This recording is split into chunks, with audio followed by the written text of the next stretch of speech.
पुन्हा एकदा स्वागत। एक महत्त्वाची बातमी, आम्ही मुंबईचे चौकीदार आहोत। सण उत्सव साजरा करणं आमचे अधिकार आहेत आणि आम्ही भोंगेमुक्त मुंबई करतोय, तर उद्धव ठाकरे हिरवीयुक्त मुंबई करताय, अशा शब्दात राज्याचे मंत्री आणि भाजपचे नेते आशिष शेलार यांनी टीका केली आहे।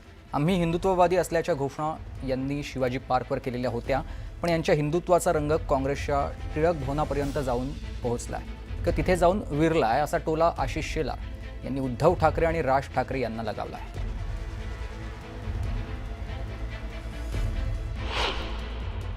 घोषणा खूप लोकांनी केल्या। शिवतीर्थावर शिवाजी पार्कवर सभा घेतल्या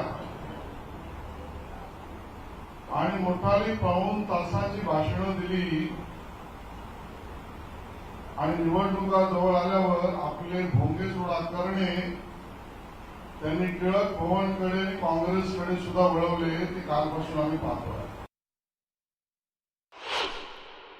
मुंबईच्या राजकारणात हिंदुत्वाच्या घोषणा करणारे सत्तेमध्ये बसले त्यावेळेला उद्धवजींच्या रूपाने आम्ही फक्त ऑनलाईन बघितले। फोटो आणि ऑनलाईन याच्या पलीकडे उद्धवजी ठाकरे आणि त्यांचा पक्ष कधीच जाऊ शकला नाही।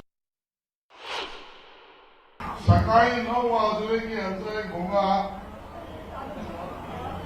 परंतु भोंगा असा आहे, लहानपणी आपण बघितलं असेल की ती बाहुली गिफ्ट म्हणून यायची, ती कुठूनही पाडली तरी उभी, कुठून पाडली तरी उभी, कुठून पाडली तरी उभी, पाय घेतला तरी उभी, हात घेतला तरी उभी, रोज फोटो, रोज तोंडावर वापरतोय परत उभं, परत तोंडावर वापरतोय परत उभं। हा एक भोंगा चालू आणि इथे